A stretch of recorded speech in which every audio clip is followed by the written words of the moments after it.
Ito na po ang kaganapan sa anong kaganapan? Ito na po ang nangyari after typhoon.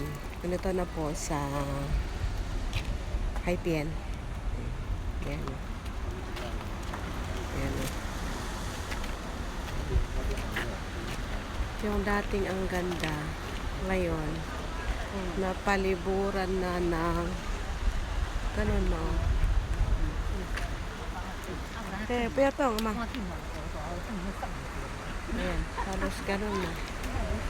Hanggang doon. Ama, piyatong. Tapos dito naman. Hanggang doon. Yan, oh. Yan, oh. Grabe. Bagsik talaga.